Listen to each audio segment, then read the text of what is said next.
শোরুমে ছিলাম, গাড়ির শোরুম থেকে সবাই বাড়ি এসেছি।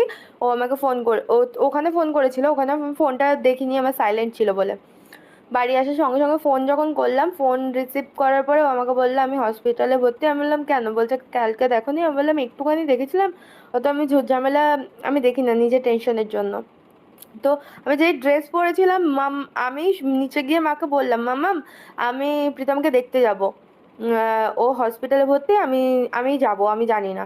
তো মা বললো তুমি একা যাবে না, এখন পরিস্থিতি অনেক খারাপ, তো তুমি একা যাবে না, আমিও যাব। তো মামাম আর আমি গেলাম। ওর মা আমার সাথে ফার্স্টে কথা বলেনি, আমি যেছে কথা বললাম। তা ওর বাবা আরো ভর্তি ছিল, ওর মা ইয়ে ভর্তি ছিল না ওর মা। তো যাই হোক, তারপরে ওর সাথে কথা হলো, প্রীতমের সাথে কথা হলো, কি হয়েছে না হয়েছে সব আমাকে বললো। ওর বাবার সাথে কথা হলো, আসার সময় বলছিল যে তোমরা দুজন থেকে যাও, কালকে সকালে চলে যাবে। যেহেতু স্যান্ডি গোল্ডি ছিল, আর এছাড়া ওই কথার মানেটা হলো মা আর আমাকেই বলছিল থাকতে, তো সেই হিসাবে তো ওরকমভাবে থাকা পসিবল না। তো সেটাই হলো। হওয়ার পরে যদি এরকমই হতো তাহলে আমি যে গেছিলাম, তাহলে আমার বাবা আমার সাথে স্কুটিটা আমি কিনলাম, পুজো দিতে গেলাম, তাহলে আমার সাথে বাবা কথা বলতো না। তুই কেন গেছিস ওকে দেখতে, এই কথাটা কোয়েশ্চেনে আসতো। আর এই যে মা বারবার আসতে বলে, নিশ্চয়ই কোনো জোর পেয়েই আসতে বলে, বাবার কাছ থেকে কোনো কথা শুনেই হয়তো আসতে বলে। ও যদি একবার, আমি নত হতে পারছি, ও নত হতে পারছে না, একটু নত হয়ে দেখুক না। যদি একটু নত হওয়াতে সম্পর্ক টিকে যায়, সম্পর্ক সেই সম্পর্ক, ওরও তো দাগ লাগবে। আমার আমার নয় একটা দাগ লাগবে, ওর দুটো। আর সাথে এই দাগ লাগালাগি জিনিসটা না হয়ে একটু নত হয়ে যদি সব সম্পর্কটা, দুটো সম্পর্ক দুটো ফ্যামিলি মিল হয়ে যায়, সেটা বেটার না? কোন দিকে আমি ভুল বলেছি আমি জানি না, যদি কোনো ভুল বলে থাকি সবার কাছে ক্ষমা চাইছি, ক্ষমা, আমাকে ক্ষমা করে দিও। সবটা তো বললাম। আমিও যেমন নত হয়ে তার মায়ের সাথে কথা বলেছি, তার মাকে কেমন আছো জিজ্ঞেস করেছি, তারও সেটা দরকার। এবার জানি না, সম্পর্ক ঠিক হোক, এটাই চাই। যাও, শ্বশুর বাড়ি যাও। কে তুমি গো? বুঝতে পারছি না।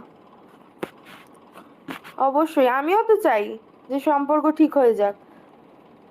দেখো, আজ যদি আমি ওকে ছেড়ে দিই বা কোনো কারণে ডিভোর্স হয়ে যায় আমাদের, আমার একটা দাগ লাগবে, ওর কিন্তু অনেকগুলো দাগ, মানে দাগ লাগবে, এছাড়া দুটো দাগ লাগবে ওর।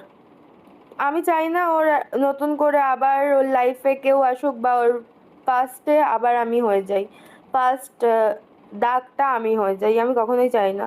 এবার যে যেটা মনে করবে, অনেক তো চেষ্টা করেছি। এবার বলেছি গো, অনেকবার বলেছি, কালকেও আমি বলেছি। এবার জানি না কি হবে, নসিব জানে। ঠিক কথা।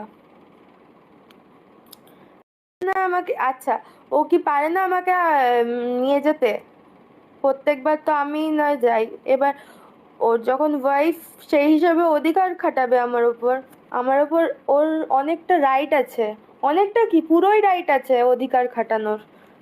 অধিকার খাটিয়ে বলবে, এখানে এসে বলবে আমার ওয়াইফ, আমি নিয়ে যাব। এগুলো কি ভুল কথা? জানি না।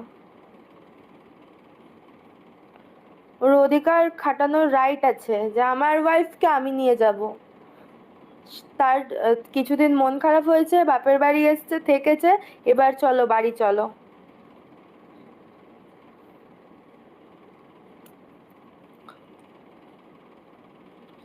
আর কে না চায় না বলো সম্পর্কটা ঠিক হতে? এই যে কন্ট্রোভার্সি খেলাটা, এই যে আমরা আমাদের দুটো ফ্যামিলি যদি ঠিক হয়ে যায়, কন্ট্রোভার্সি আর কন্ট্রোভার্সি থাকবে না। যে এক একজন কন্টেন্ট পেয়ে গিয়ে ভিডিও নামিয়ে দেয়, একটু খুঁত পেলেই ভিডিও নামিয়ে দেয়, এই জিনিসটা থাকবে না। তখন আমরা এই বাড়ি আসছি, এই বাড়ির ব্লগ, ওই বাড়িতে যখন থাকবো ওই বাড়ির ব্লগ, দেন ট্রাভেলিং এর ব্লগ, তারপর দেন যা করব সেগুলো, A to Z সব এগুলো থাকবে। জানি না কি বললাম, না কি কি বললাম, আমি সত্যি জানি না। তার যদি মনে হয়, তার যদি ইচ্ছে হয়, অবশ্যই খাটাবে জোর।